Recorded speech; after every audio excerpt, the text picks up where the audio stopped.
Intan perantau asal NTT babak belur dianiaya majikannya di Batam, dipaksa makan kotoran.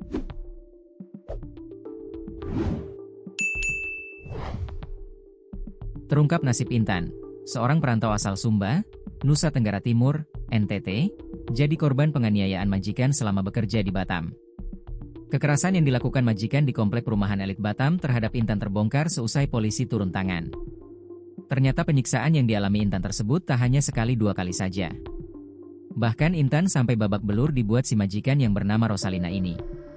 Rosalina tak segan menganiaya Intan saat melakukan kesalahan meskipun hanya sepele. Bahkan Intan dipaksa memakan kotoran anjing hingga meminum air dari septic tank. Selama setahun bekerja bersama majikannya, Intan tidak pernah diberikan gaji. Kini Rosalina sang majikan sadis tersebut sudah masuk bui. Ia menjadi tersangka dalam kasus penganiayaan pembantunya. Yosep Yingokodie, penasihat perkumpulan keluarga Sumba menceritakan awal mula korban sampai di Batam. Intan ternyata baru selesai bersekolah kemudian meminta tolong kepada pamannya untuk mencari pekerjaan. Dia meminta karena ingin memperbaiki perekonomian keluarga. Apalagi jika lama-lama di kampung, Intan tidak tahu mau mencari duit bagaimana. Sudah setahun dia bekerja, bulan ini pas 1 tahun Intan bekerja dengan Rosalina di komplek perumahan mewah di Batam. Dia sudah kerja setahun, tapi dari awal gaji tidak dibayar. Kerjanya serba salah. Ngepel salah, nyapu salah.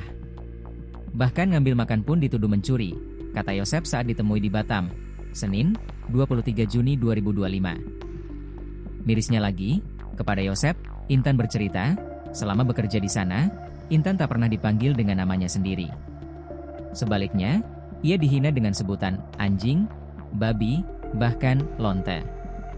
Selama bekerja sebagai IRT, dia juga tidak boleh memegang handphone sama sekali, dan hanya boleh keluar rumah sampai gerbang.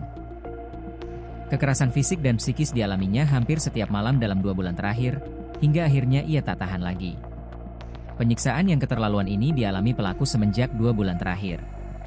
Bahkan majikannya, Rosalina, disebut memaksa sepupu korban yang juga bekerja di rumah itu, Merlin, juga ikut menyiksa Intan karena disuruh Rosalina. Apabila tidak menurut, dia yang akan dipukul. Intan dipukul pakai sapu, diinjak, diseret ke kamar mandi, lalu dipaksa makan tai anjing dan minum air septic tank. Dan itu dia telan. Bayangkan, manusia diperlakukan seperti itu, kata Yosep dengan mata berkaca-kaca.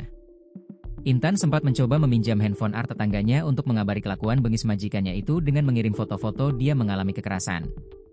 Tetangganya juga sempat mengabari ke RT setempat kalau dia mengalami kekerasan.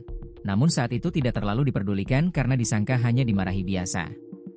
Laporan tersebut ternyata diketahui oleh majikannya, sehingga dia dikurung di dalam rumah tersebut selama 2 minggu.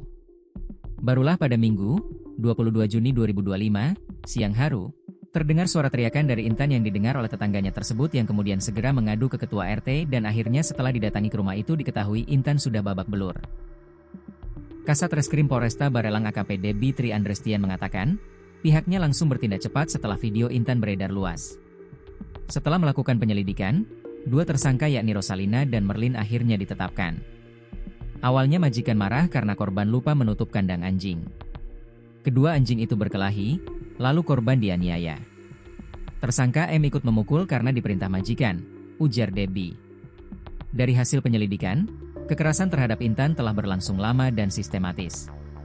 Barang bukti seperti raket listrik, serokan sampah, kursi lipat, dan ember turut disita. Pemukulan terjadi berkali-kali. Korban pernah dipaksa makan kotoran binatang. Jika bangun telat atau salah potong daging, langsung dipotong gaji. Semua itu tercatat di buku yang kami sita, kata dia. Keduanya dijerat dengan pasal 44 ayat 2, UU nomor 23 tahun 2004 tentang penghapusan kekerasan dalam rumah tangga, dengan ancaman pidana 10 tahun penjara dan denda maksimal 30 juta rupiah.